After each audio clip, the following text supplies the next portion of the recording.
Assalamualaikum warahmatullahi wabarakatuh.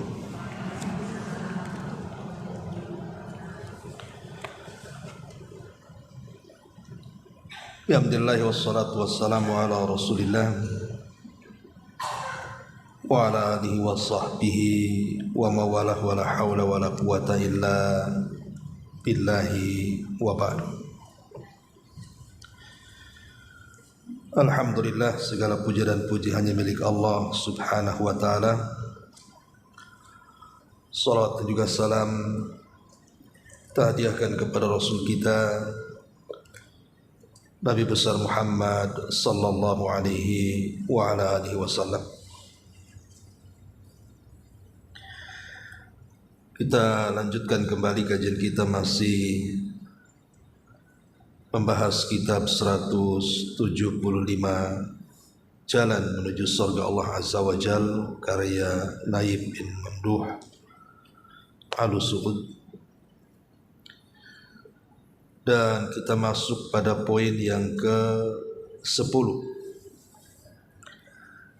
di antara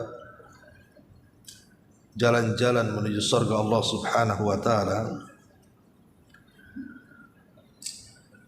adalah menanamkan kasih sayang terhadap makhluk yang ada di bumi. Kita baca dulu perkataan pengarang di sini, baru kita bentangkan sedikit. Nabi sallallahu alaihi wasallam bersabda di sini, "Ar-rahimuna yarhamuhumur rahman. Irhamu man fil ardi, sayarhamukum man fis sama." Orang-orang yang penuh kasih sayang akan selalu dikasihi oleh Ar-Rahman, Zat yang Maha Pengasih. Maka kasih inilah orang-orang yang ada di bumi, niscaya kalian akan dikasihi oleh Zat yang ada di langit. Nabi sallallahu alaihi wasallam juga bersabda, "Man la yarham la yurham." Barang siapa yang tidak memiliki kasih sayang, niscaya dia tidak akan mendapatkan kasih sayang. Kata beliau, di antara penduduk sorga yang telah Nabi sallallahu alaihi wasallam kabarkan tentang mereka dengan sabdanya, bahwa penduduk sorga ada 3 golongan. Kemudian beliau menyebutkan di antara mereka adalah seorang laki-laki yang penuh kasih sayang dan berhati lembut kepada karib, kerabat dan sesama muslim. Hadis ini dikeluarkan Imam Muslim. Taib. Ma'asyiral muslimat yang dimuliakan Allah Subhanahu wa taala, kita tahu bahwa agama Islam ini adalah dinur rahmah, agama yang dibangun di atas kasih sayang. Karena Allah Subhanahu wa taala yang menciptakan kita tersifati, dan salah satu namanya adalah Ar-Rahman Ar-Rahim, Zat yang Maha Penyayang lagi Maha Pengasih. Bahkan Allah mengatakan, "Kataba rabbukum ala nafsihi rahmah." Maka Rabb kalian telah mewajibkan kepada dirinya tentang adanya sifat rahmat. Jadi Allah Subhanahu wa taala tersifati dengan sifat rahmat, penuh dengan kasih sayang kepada hamba-hambanya. Sekalipun ada di antara hamba-hamba Allah yang bermaksiat kepada Allah, tapi tetap Allah sayang dengan hamba tersebut, masih diberikan kehidupan, diberikan rizki, kesehatan, nikmat dan begitu seterusnya, walaupun mereka kufur. Terkadang orang-orang yang kufur kepada Allah Azza wa Jal, kehidupan mereka secara lahiriah di dunia lebih baik dibandingkan orang-orang yang beriman kan? Mereka lebih kaya terkadang, lebih sehat, lebih cerdas, lebih banyak nikmatnya dibandingkan kita yang beriman. Karena itu bentuk kasih sayang Allah secara umum kepada seluruh makhluknya. Adapun kasih sayang Allah secara khusus tentu tidak diberikan kecuali kepada orang-orang yang beriman. Itulah bedanya kalimat Ar-Rahman dan kalimat Ar-Rahim. Kalau Ar-Rahman itu mencakup semua makhluk. Allah sayang kepada semua makhluknya, kafirnya, muslimnya. Tetap Allah berikan rezeki kepada mereka. Tetapi Ar-Rahimnya Allah itu tidak diberikan kecuali kepada orang yang beriman. Kenapa demikian? Karena rahimnya Allah itu bukan hanya di dunia saja, tapi sampai ke akhirat. Tapi kalau rahmannya Allah itu hanya sebatas dunia saja. Artinya bahwa Allah Subhanahu wa taala tersifati dengan sifat kasih sayang. Dan kita punya Tuhan yang sangat penyayang. Kemudian Allah Subhanahu wa taala yang tersifati dengan sifat penyayang mengutus kepada kita seorang nabi juga yang disebut dengan Nabi Rahmah. Nabi yang penuh dengan kasih sayang dengan umatnya. Sehingga Allah Subhanahu wa taala mengatakan, "Wa ma arsalnaka illa rahmatan lil alamin." Tidaklah kami utus engkau wahai Muhammad melainkan untuk menebar kasih sayang di tengah-tengah alam semesta.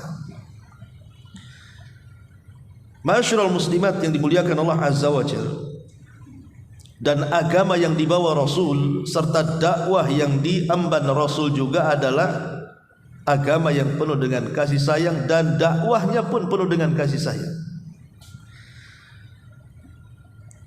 Ada satu kisah menarik bagaimana Nabi SAW menunjukkan kasih sayang kepada umatnya. Di zaman Rasul ada laki-laki namanya Ma'iz. Si Ma'iz ini sahabat Nabi. Dia selalu hadir di majlis Nabi SAW. Tapi yang namanya sahabat juga manusia. Satu hari dia terkalahkan dengan hawa nafsunya, berzinah pula dia dengan seorang budak wanita. Akhirnya dia merasa bersalah. Kemudian disarankan oleh tuannya, karena Ma'iz ini kan budak, untuk mengaku bahwa dia sudah berzina dan minta kepada Rasul untuk dihukum. Datanglah Ma'iz kepada Nabi SAW, kemudian mengatakan, "Ya Rasulullah, inni zanaitu fatahhirni." Rasul, aku sudah berzina, tolong bersihkan. Kata Nabi SAW, "Idhab fastaghfirillah." Sebaiknya kau pergi minta ampun kepada Allah, jangan pernah kembali. Karena konsekuensinya berat kan, Bu? Kalau orang datang kepada Nabi ngaku berzina minta dihukum, itu sudah cukup tanpa harus mendatangkan saksi.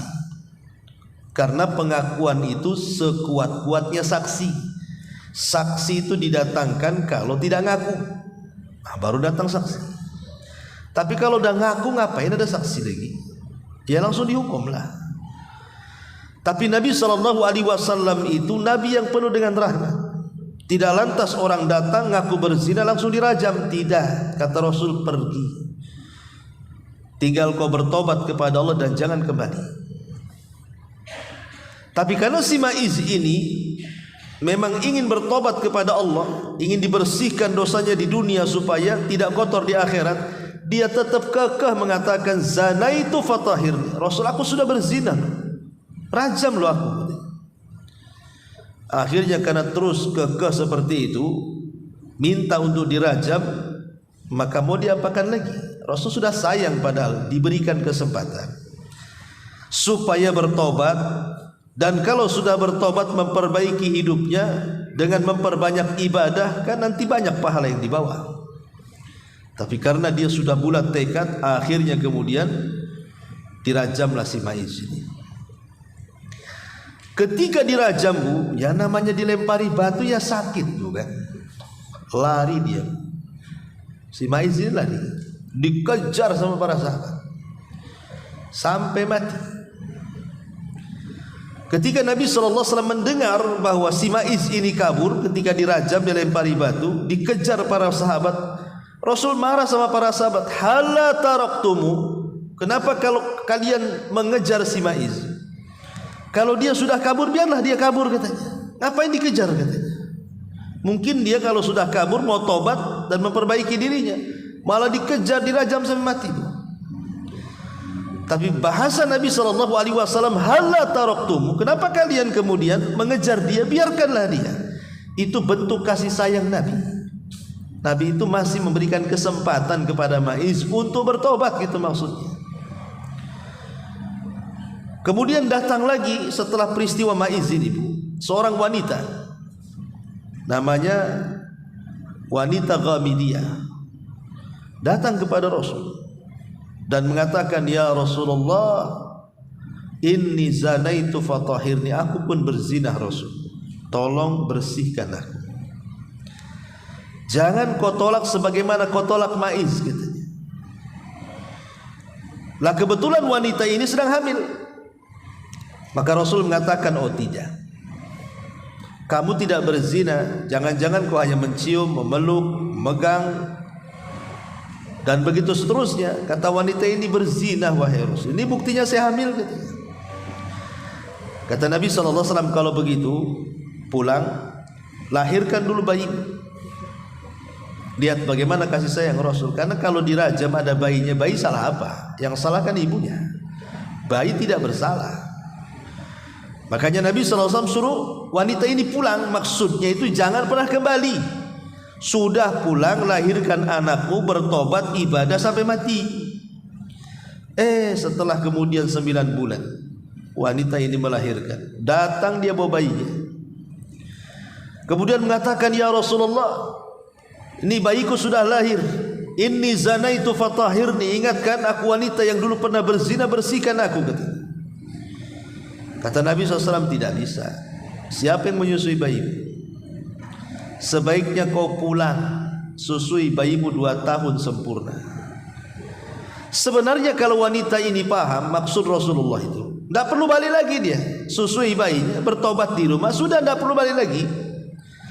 Tapi kebersihan wanita ini memang betul-betul teruji. Setelah 2 tahun menyusui dan anaknya sudah mulai makan, maka dia datang kepada Nabi SAW mengatakan, ya Rasulullah, aku sudah menyusuinya selama 2 tahun. Kapan aku dirajam? Oh, lihat ya, keteguhan wanita ini. Akhirnya terpaksalah karena dia yang minta. Maka wanita ini pun mulai diletakkan di tanah lapang. Kemudian para sahabat siap dengan batu dan melempar. Lah salah satu yang melempar itu adalah Khalid ibn Walid. Saking marahnya Khalid itu melempar sambil mencaci maki wanita itu. Maka Nabi SAW menegur Khalid dan mengatakan, ya Khalid, jangan kau cela wanita itu, karena sungguh dia sudah bertobat yang kalau tobatnya dibagikan kepada 70 penduduk Madinah mencukupkan bagi mereka, karena keikhlasannya. Tapi lihat 2 kisah antara Maiz dan wanita Ghamidiyah ini. Di sini Nabi mengajarkan bagaimana Nabi kita ini penyayang, masih memberikan kesempatan untuk bertobat karena Allah juga penyayang. Kalau Allah Subhanahu wa taala mau, bisa saja Allah Subhanahu wa taala mengadab setiap dosa yang kita lakukan dengan azab yang Dia kehendaki, tapi kan tidak. Tidak semua dosa langsung ditampakkan azabnya. Tapi Allah Subhanahu wa taala saking ghafurnya, Allah menutup terkadang sebagian aib dan dosa kita supaya manusia tidak tahu. Sebab kalau ayah dan ibu dibongkar aibnya, nggak ada orang berkawan dengan kita. Siapa yang tidak punya aib? Tapi Allah itu rahmat, penuh kasih sayang, ditutupnya pula aib kita. diberikan kesempatan pula untuk bertobat. Habis bertobat kemudian diampuni pula tobat kita. Habis diampuni tobat kita diganti pula keburukan dengan kebaikan dan disediakan sorga. Rahmat apa lagi yang sangat luas yang Allah Subhanahu wa taala berikan kepada kita. Jadi dinul Islam itu dibangun di atas rahmat.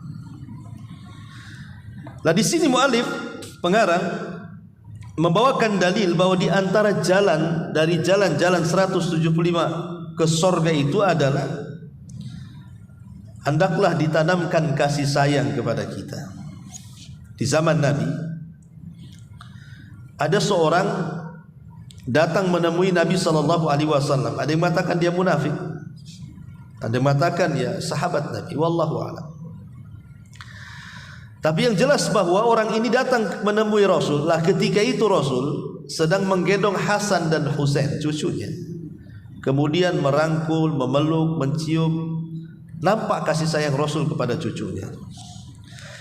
Jadi orang ini heran dan mengatakan, Rasul, saya ini punya 10 anak, mau laki-laki dan perempuan, tidak ada satupun yang kucium dari anak-anakku, katanya. Heran laki-laki ini karena Rasul memeluk Hasan, memeluk Husain, merangkul, mencium, sementara dia mengatakan, aku loh punya 10 anak, tidak satu pun kucium mereka, katanya. Maka Nabi SAW mengatakan, la taf'al, jangan kau lakukan. Dari sini Rasul mengatakan, irhamu man fis sama sayarhamukum man fil ard. Irhamu man fil ardi sayarhamukum man fis sama.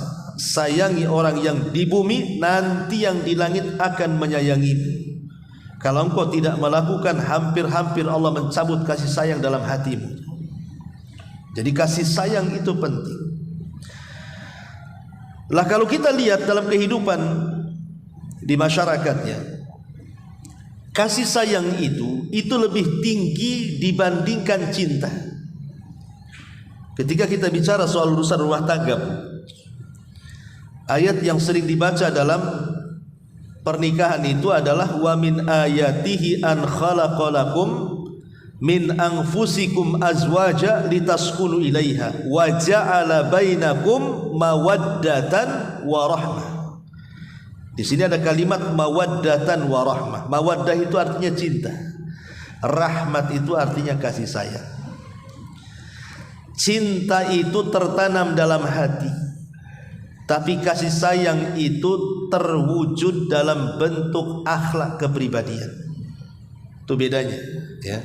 Kalau cinta itu dalam hati, tapi kalau rahmat itu akhlak yang tampak, itulah rahmat namanya. Terkadang mungkin saya ibu dulu ya, awal-awal nikah, mungkin yang nikah atau yang jomblo, ya, pasti dua-duanya ada cinta sayang. Ibu cinta sama suami, sayang sama suami. Itu awal pernikahan. Mulai punya anak satu, cintanya mulai sikit-sikit luntur, kan? Anak dua mulai luntur. Anak tiga, sudahlah ya, jangan cerita, apalagi udah punya cucu. Jadi namanya cinta itu bisa berlalu dengan berlalunya waktu, dengan banyaknya masalah, banyaknya pertengkaran, tidak saling memberikan hak dan kewajiban. Itu cinta lama-lama hilang. Atau mungkin sudah tidak cantik lagi, tidak ganteng lagi, sakit-sakitan, capek ngurus, hilang cinta itu, Bu. Tetapi cinta boleh hilang, kasih sayang tak boleh hilang, ya. Karena yang menjadikan rumah tangga utuh itu bukan cinta, tapi kasih sayang. Kenapa kamu nggak cerai dengan dia? Kamu kok data cinta? Kasihan. Ya, kasihannya itu yang tak jadi, yang nggak jadi cerai kan kalimat kasihan tuh. Kasihan katanya. Tengok anak-anak banyak. Apalah bersabar aja saya di situ. Begitu, Bu. Kadang-kadang mungkin ada di antara kita yang diuji lah, mungkin suaminya sakit lama gitu kan. Udah disarankan, udahlah cerai aja, cari lagi. Enggak lah, kasihan saya dengan dia. Nah, kasihan lagi yang keluar tuh, ya. Lah kasih sayang inilah yang lebih tinggi tingkatannya dibandingkan hanya sekedar cinta saja. Karena cinta itu belum tentu ada rahmat, Bu. Suami terkadang cinta sama ibu kan, tapi di satu waktu terkadang suami zalim sama ibu. Entah mukul, entah ngomong merepet gitu kan, menghina, merendahkan. Tapi tak diceraikan juga karena masih cinta, Bu. Cinta itu tidak mesti ada rahmat. Tapi kalau rahmat, Bu, terkadang cinta itu akan muncul nantinya.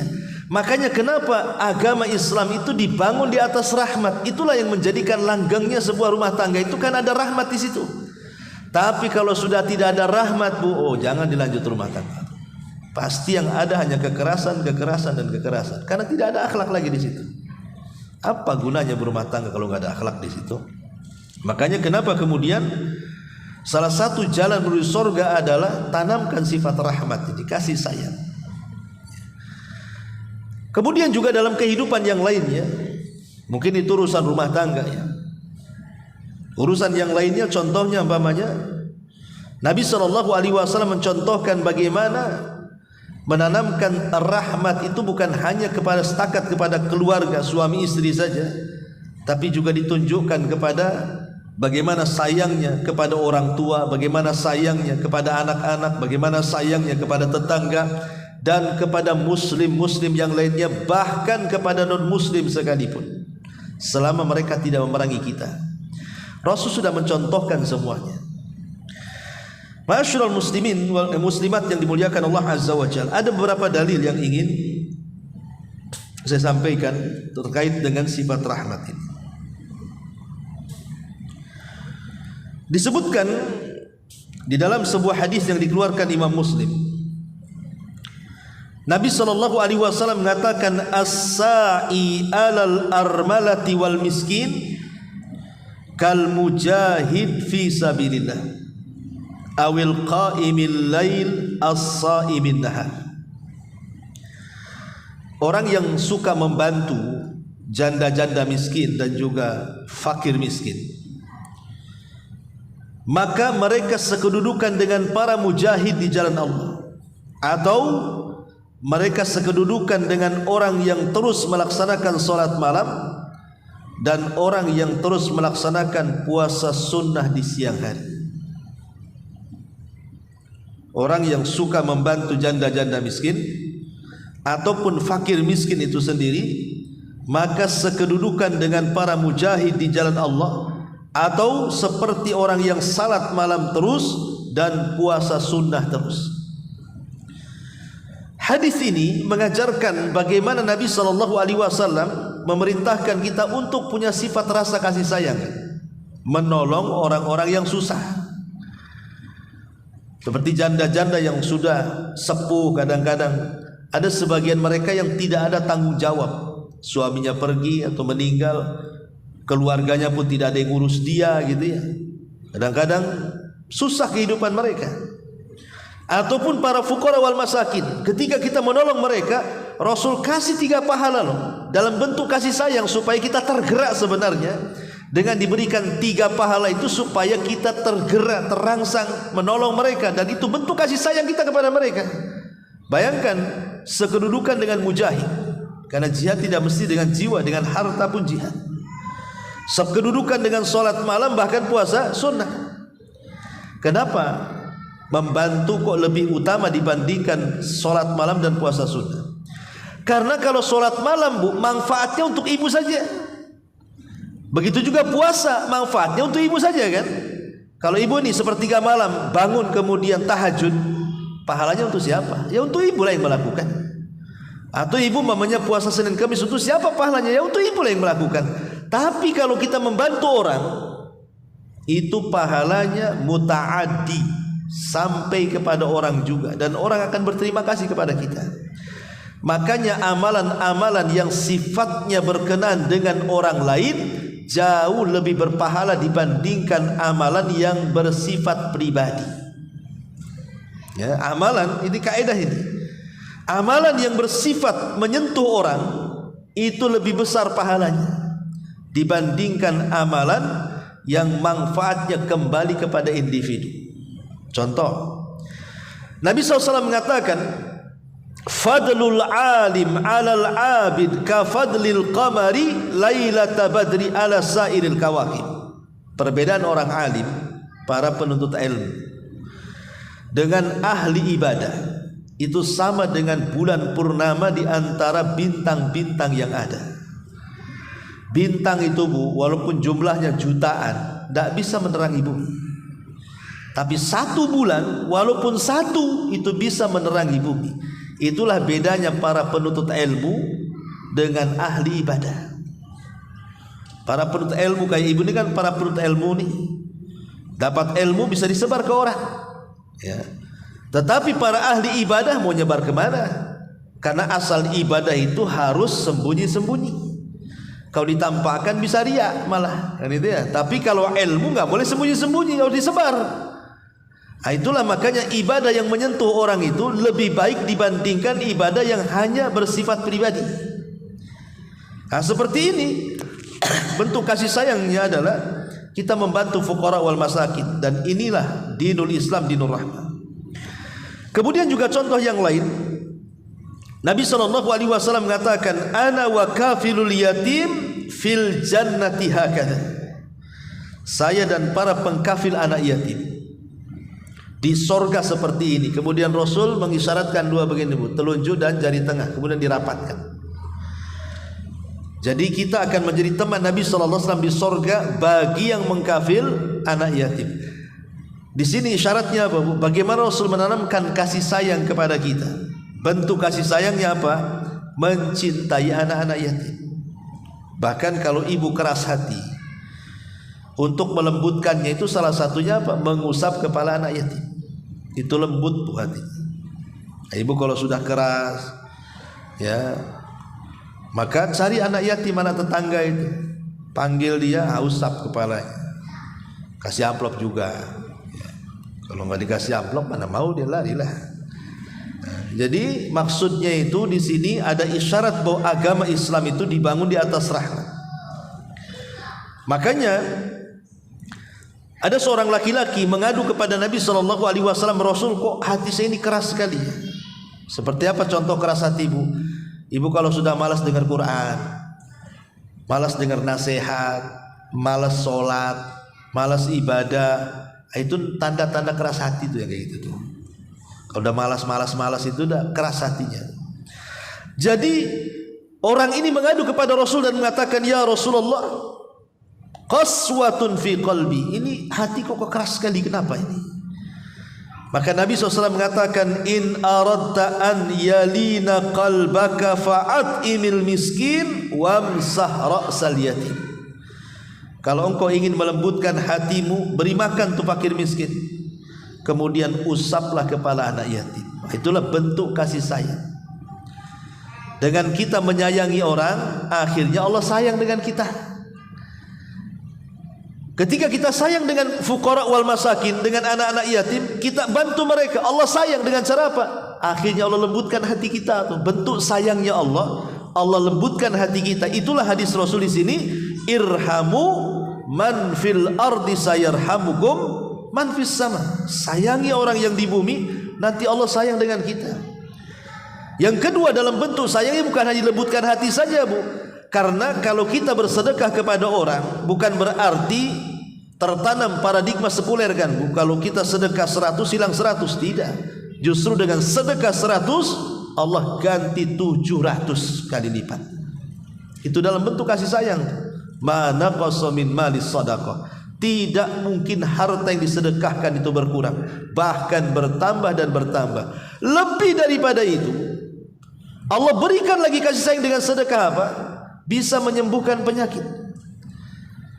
Allah sayang dengan kita dengan sedekah itu, akhirnya penyakit kita hilang. Kata Rasulullah, dawau mardakum bisadaqah, obati orang sakit kalian dengan cara sedekah. Bahkan lebih daripada itu, dia diberikan berlipat ganda pahala dan akan menjadi tabungan dia kelak di hari yang tidak ada naungan kecuali naungan Allah Subhanahu wa taala.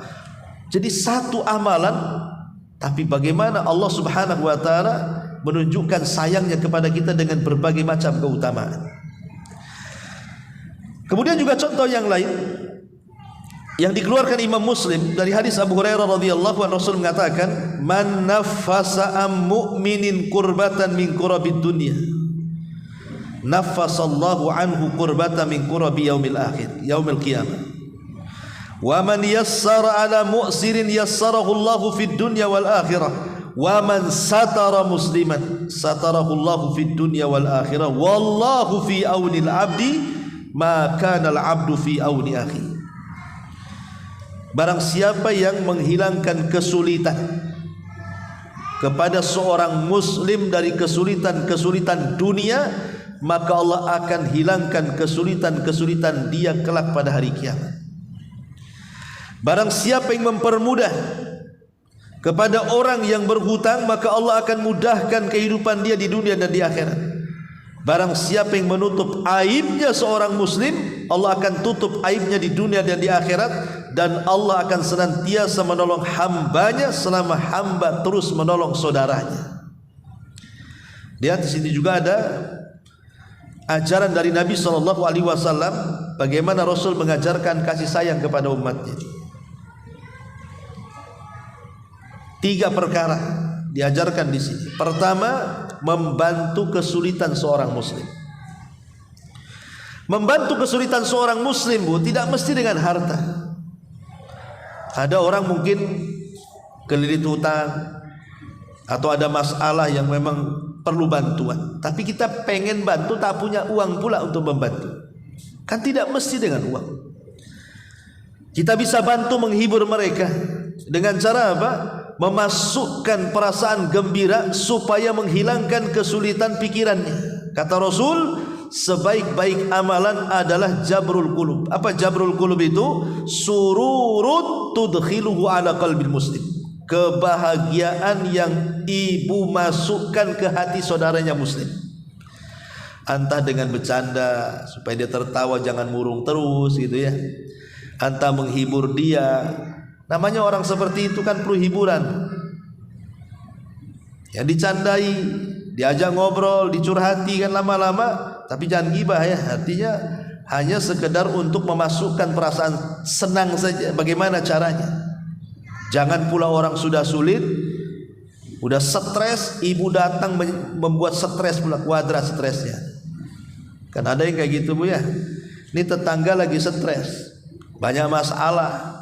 Ibu masuk ke rumah tetangga bukan menyelesaikan masalah, justru memberikan kesulitan yang bertambah-tambah. Sudah stres hidupnya, ibu gibain dia kan. Apa nggak makin stres hidupnya?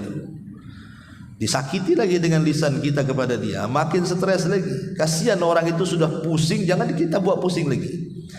Jadi ini yang pertama. Yang kedua, dalam bentuk rahmat juga adalah memberikan kelonggaran. Kalau ada orang pinjam uang sama ibu, dia nggak sanggup bayar, memang nggak sanggup bayar. Lain kalau seandainya dia sanggup bayar tapi tak mau bayar, itu disebut matlul ghani, zalim. Termasuk orang zalim itu orang yang punya hutang sanggup bayar tapi tak mau bayar, itu zalim namanya. Tapi ada orang-orang yang memang nggak pengen bayar tapi tak bisa bayar, lah orang yang seperti ini berikan kemudahan. Berikan kemudahan kepada mereka, karena mereka sudah berusaha untuk membayar tapi tak sanggup juga. Berikan kemudahan. Kalau kita memberikan kemudahan yang seperti ini, maka Allah akan mudahkan dia di dunia dan di akhirat. Bahkan kalau kita melakukan seperti itu, maka Allah akan sayang kepada kita dengan memberikan apa? Ibu akan diberikan pahala setiap hari sebesar hutang yang ibu hutangkan sama dia. Kalau ibu hutangi 1 juta, berarti setiap hari ibu dapat pahala 1 juta. 1 juta dalam rangka sedekah. Jadi makin lama di sahurnya makin banyak pahala ibu, gitu maksudnya. Syukur-syukur kalau mamanya sudah saya sedekahkan saja, itu lebih baik lagi. Oh enggak bisa Ustaz, uangnya banyak. Kalau 5.000 enggak apa-apa saya sedekahkan. Ini 5 juta katanya. Ya sabar-sabarin saja. Ya dalam rangka menghibur supaya kita tidak sakit hati, dengerin hadis ini saja. Ini penghiburnya. Kalau udah dongkol gitu, nggak bayar-bayar, baca hadis ini lagi, artinya tenang lagi kan. Kemudian yang ketiga, bentuk kasih sayangnya juga, man satara musliman satarahullahu fid dunya wal akhirah. Siapa yang menutup aibnya seorang muslim, maka Allah akan tutup aib dia di dunia dan di akhirat.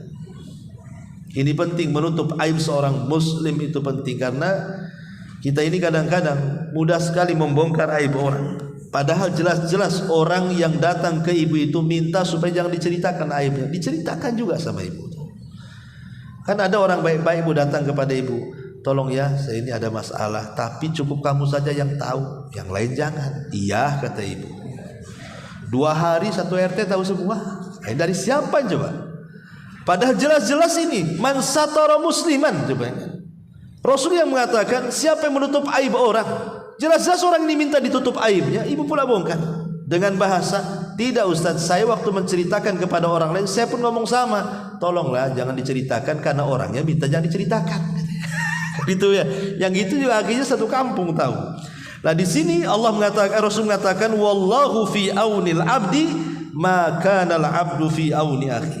Sebagai bentuk kasih sayang Allah karena kita sudah sayang dengan orang-orang ini, maka Allah akan senantiasa menolong hambanya selama hamba itu menolong saudaranya. Ini juga di antara hadis yang menunjukkan bagaimana Nabi menanamkan kasih sayang kepada makhluknya agar kita berlaku sayang kepada orang-orang yang ada di bumi. Kemudian juga contoh yang lainnya, contoh hadis Bukhari dari Sa'id ibn Zubair radhiyallahu anhu. Dia mengatakan kuntu inda Ibni Umar famarru bi fityatin aw bi nafarin nasabu dajjajatan yarmunah falamma ra'au Ibnu Umar tafarraqu anha wa qala Ibnu Umar man fa'ala hadha inna an-nabiyya sallallahu alaihi wasallam la'ana man fa'ala hadha qala radhiyallahu an la'ana an-nabiyyu sallallahu alaihi wasallam man mathala bil hayawanat. Sebutkan dalam Sahih Bukhari dari hadis Sa'id bin Zubair, aku di samping Ibnu Umar katanya. Tiba-tiba lewatlah beberapa anak muda yang sedang mengikat ayam hidup diikat di tiang. Kemudian setelah itu dilempari batu sampai mati ayam itu. Jadikan mainan, ya. Dijadikan panahan. Jadi ayam itu dipanah, ayam hidup padahal itu. Maka Ibnu Umar marah. Tiba-tiba anak-anak muda ini kemudian takut lari. Kata Ibnu Umar, ingat siapa yang melakukan ini? Rasul melaknat orang yang melakukan seperti ini. Kemudian Ibnu Umar membawakan sebuah hadis, Rasul melaknat Nabi SAW, Rasul melaknat man massala bil hayawan, siapapun yang menyiksa binatang. Lihat bagaimana Islam ini menanamkan kasih sayang bukan hanya kepada manusia, sampai kepada binatang. Disebutkan dalam Musnad Imam Ahmad hadis dari Anas bin Malik radhiyallahu an, satu hari Rasul ini sedang menaiki keledai bersama Anas bin Malik berkeliling kota Madinah. Tiba-tiba kemudian lewat dengan seekor unta. Tiba-tiba unta ini mengejar Rasul sekencang-kencangnya. Setelah dekat langsung menghadang di depannya. Kagetlah Rasul, kok ada unta mengejar, tiba-tiba kemudian menghadang persis di depannya. Ketika itu Rasul terhentilah, ada kaget ada unta kan. Anehnya unta itu langsung yabruk. Yabruk itu langsung duduk kemudian sujud. Jadi Nabi SAW heran melihat pemandangan seperti itu, langsung turun dia. Kemudian mendekati unta, tiba-tiba dia melihat unta itu menangis. Jadi binatang itu bisa menangis. Ibu punya kucing, kadang-kadang kan menangis tuh kucing itu. Jadi diusaplah tangisan unta itu. Entah ngobrol apa Rasul dengan unta itu. Jadi salah satu mukjizat Nabi juga. Rasul itu juga memahami bahasa unta, sama dengan Nabi Sulaiman. Ini mukjizat Bu ya Bu, jangan ibu tiru. Saya pernah ada orang ngobrol sama kucing, dimarah-marahi kucingnya itu. Kucing tak paham apa-apa, mau dimarahi tetap ini diam Bu, ya kan? Gara-gara telat datang dimarahi, gara-gara nggak mau makan dimarahi. Perhatian sama kucing lebih daripada sama suaminya. Jadi Rasul bincang-bincang dengan unta ini. Habis itu Rasul berdiri, kemudian berteriak-teriak Rasul itu, man sahib hadzal jamal, siapa pemilik unta ini, kata Rasul. Oh, orang-orang Ansor pada datang. Rupanya seorang anak muda ngaku, ana ya Rasul, saya, itu unta saya wahai Rasul. Kata Rasul, sini kamu. Ya. Ada apa wahai Rasul? Maka Rasul mengatakan, fattaqillah, bertakwalah kau kepada Allah. Lihat untamu ini, fa innahu syaka alayya annaka tuji'uhu wa tut'ibuh. Lihat untamu ngadu sama saya, katanya. Engkau suka membuat dia lapar, engkau suka membuat dia lelah letih, tapi engkau hasik mempekerjakan saja. Kau buat dia bekerja, tapi engkau tidak bisa memberikan kesejahteraan kepadanya. Bertakwalah kau kepada Allah yang telah menguasakan unta kepadamu. Lihat bagaimana seekor unta paham kemana dia mengadu, ya, kepada Nabi SAW. Tapi lihat bagaimana Nabi SAW mengajarkan kepada kita untuk berlaku kasih sayang kepada unta ini. Bahkan satu hari Nabi itu bersama pasukan, hendak berperang. Tiba-tiba Nabi SAW berhenti di tengah jalan karena ada induk burung mutar-mutar. Rasul berhenti, berhenti. Kok ada induk burung mutar-mutar nih? Berarti burung ini sedang mencari anaknya. Jadi Nabi SAW berhenti dan mengatakan kepada para sahabat, siapa yang mengambil anak burung itu, katanya. Maka tiba-tiba sahabat mengatakan, saya wahai Rasul, saya ambil anaknya, saya akan rawat dia. Kata Rasul, jangan kau pisahkan anak burung dengan induknya, balikkan dia ke sarangnya. Maka akhirnya sahabat ini mengembalikan ke sarangnya. Lihat bagaimana burung saja Rasul melarang sahabat untuk memisahkan antara induk dan anaknya. Coba manusia ini kadang-kadang enggak gimana ya, kadang-kadang dipisahkan pula. Coba orang tua dengan anaknya, terutama biasanya orang yang sudah bercerai, bahaya nih. Kadang-kadang sudah bercerai, entah ikut bapaknya atau ikut emaknya. Kadang-kadang tuh didoktrin itulah sama orang tuanya masing-masing kan. Ibunya ngomong sama anaknya, jangan kau ketemu bapamu, bapamu jahat kan itu. Kata bapaknya, jangan kau ketemu emakmu, emakmu itu terlaknat namanya kan. Dipisah-pisahkan tuh. Tidak boleh memisahkan lah. Urusan sampean dengan suami atau urusan suaminya dengan istri, anak tuh jangan dibawa-bawa lah kan begitu. Rasul saja melarang memisahkan induk burung dengan anaknya, kita pula tega memisahkan manusia satu dengan yang lainnya. Ini enggak, Islam tidak dibangun seperti itu. Islam itu dinur rahmat. Islam itu agama yang penuh rahmat. Jangan kemudian memisahkan sesuatu yang harus bersambung. Ya. Ini juga salah satu contohnya bagaimana Islam juga mengajarkan kasih sayang yang luar biasa. Kemudian juga contoh yang lainnya, hadis dari Shaddad ibn Aus radhiyallahu anhu. Inna Allaha katabal ihsan ala kulli syai'in. Idza qataltum fa ahsinul qitlah wa idza dzabhtum fa ahsinul dzibah falyuhid ahadakum safratahu wal yurih dabihatahu. Sesungguhnya Allah Subhanahu wa taala sudah mewajibkan untuk berbuat baik kepada segala sesuatu. Apabila kalian membunuh, maka bunuhlah dengan cara yang baik. Apabila kalian menyembelih, maka sembelihlah dengan cara yang baik. Tajamkan pisaumu, bahagiakanlah sembelihan hewanmu. Lihat bagaimana Rasulullah SAW mengajarkan kasih sayang kepada kita. Dalam menyembelih hewan saja, hewan itu tidak boleh takut-takuti. Ngasah pisau depan muka dia, entar lagi kau sembelih, tengok pisaunya nih, nggak boleh. Atau nyembelih hewan di depan kawannya yang mau disembelih ketika kurban pamannya, nggak boleh. Bahkan ada di zaman Rasul itu seorang sahabat menggeret kambing mau disembelih dengan cara dipukul paksa. Maka Rasul mengatakan, jangan kau lakukan, engkau sudah membunuh hewan ini 2 kali gitu. Sekali kau seret dan kau siksa, sekali kau potong pula dia. Jadi Islam ini sampai seperti itu ya. Bahkan ketika menyembelih saja kata Rasulullah, fal yuhidda safratahu, tajamkan pisaunya supaya jangan nyiksa binatang nanti. Kalau tumpulkan kasihan binatang enggak mati-mati jadinya. Yang lebih daripada itu, wal yurih dabihatau, senangkan tuh sembelihannya, kasih makan dulu, kasih kawin dulu kalau memang dia kawin. Ya pokoknya jangan disiksa lah kan. Nah, ini menunjukkan di antara Islam itu adalah dinur rahmah, agama kasih sayang. Ma'asyiral muslimin muslimat yang dimuliakan Allah Subhanahu wa taala. Di sini Nabi SAW mengatakan, malam yarham la yurham. Siapa yang tidak memiliki kasih sayang, niscaya dia tidak akan diberikan kasih sayang. Ibu-ibu yang dirahmati Allah Subhanahu wa taala, Agama Islam ini semua mengajarkan kasih sayang, mulai daripada rukun Islam.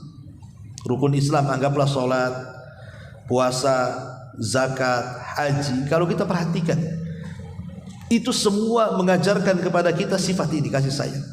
Contoh umpamanya salat. Salat itu mengajarkan kasih sayang kepada kita.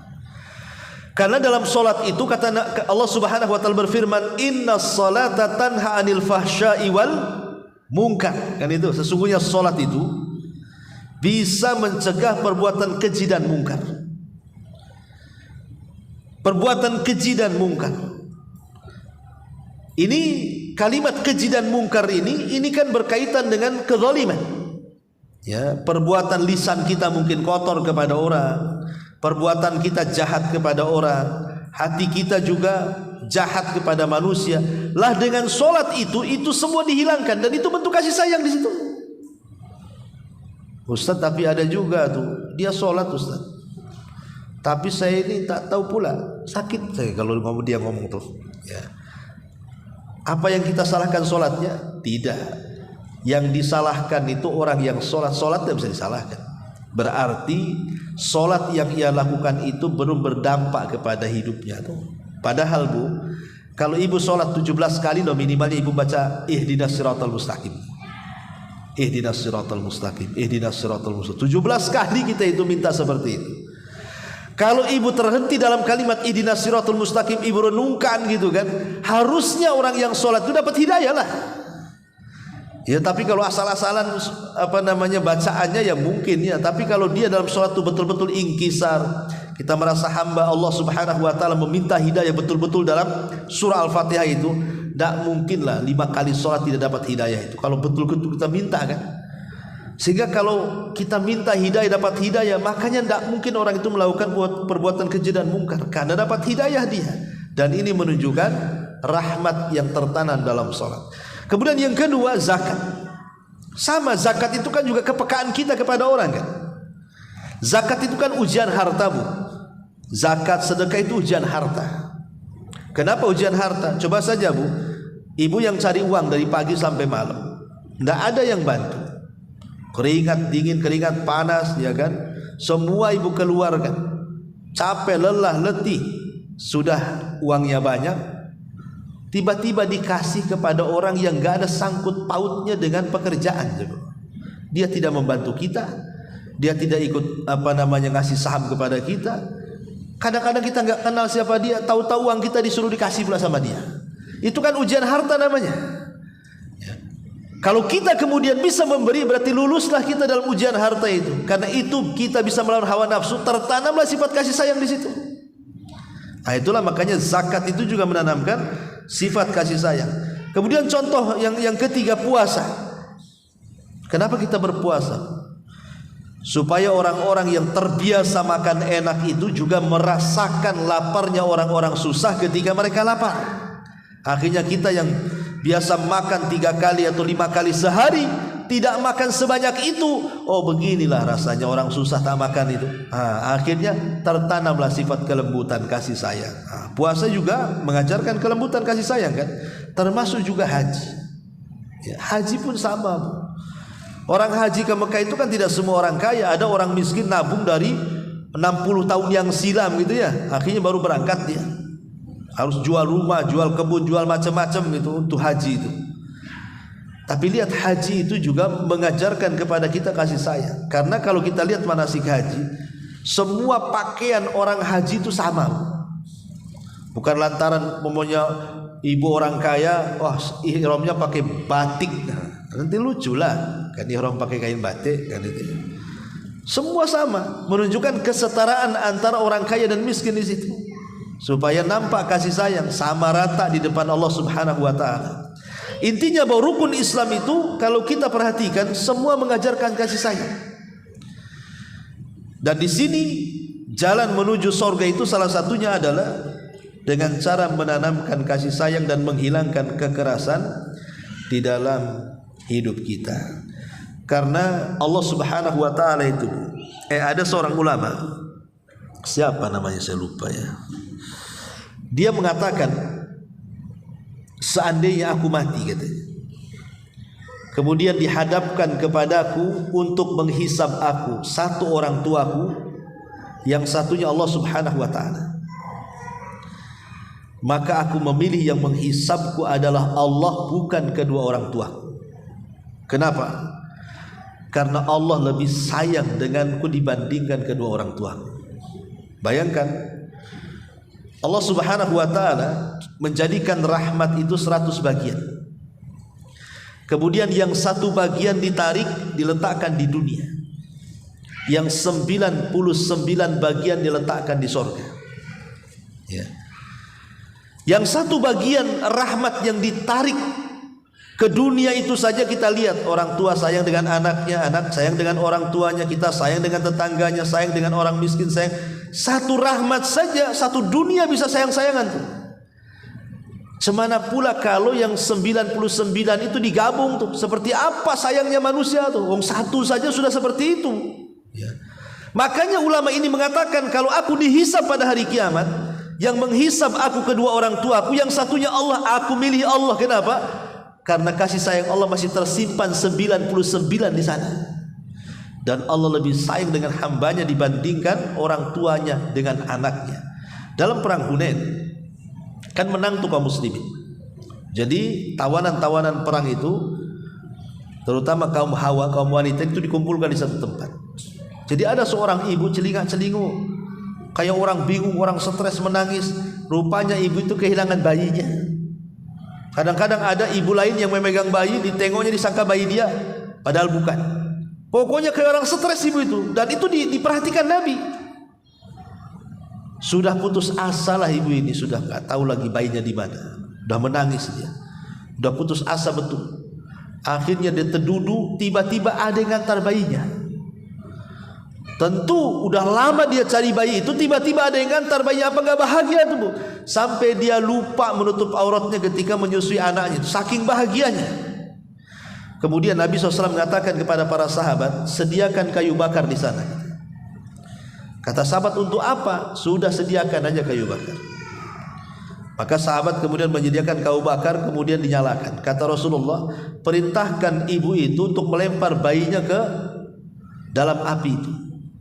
Sahabat mengatakan, ya Rasulullah, mana mungkin seorang ibu akan melemparkan bayinya ke dalam api? Tentu dia akan sayang kepada bayinya. Dari sini Rasul mengatakan, Allah jauh lebih sayang dibandingkan ibu itu kepada anaknya, kata Rasul. Ini Rasul ingin memberikan tarbiyah, bukan betul-betul melemparkan bayi itu ke api. Itu Rasul ingin memberikan tarbiyah bahwa Allah itu lebih sayang kepada kita dibandingkan dia kepada anaknya. Makanya ketika seseorang itu berlumuran dosa, tiba-tiba kemudian dia bertobat kepada Allah Azza wa Jalla, Allah itu asyaddu farahan, zat yang paling bahagia ketika melihat hambanya bertobat. Kenapa? Karena Allah itu sifat kasih sayangnya lebih mendahului dibandingkan sifat kemurkaannya. Makanya pintu sorga itu dilebihkan 1, 8. Kalau pintu neraka itu cuma 7 saja. Sudah saya jelaskan, untuk menunjukkan rahmat Allah itu berlebih dibandingkan kemurkaannya. Jadi kalau kita ini menyayangi orang-orang yang ada di bumi, maka lihat bagaimana kasih sayang yang banyak yang Allah punya itu akan diberikan kepada kita. Makanya sayangi orang-orang yang di bumi, nanti Allah akan sayang kepada kita. Itulah jalan yang ditempuh menuju surga, yang poin yang ke-10, keutamaan sifat kasih sayang. Wallahu a'lam bishawab. Ini uraian yang bisa saya sampaikan. Silakan kalau ada yang mau bertanya.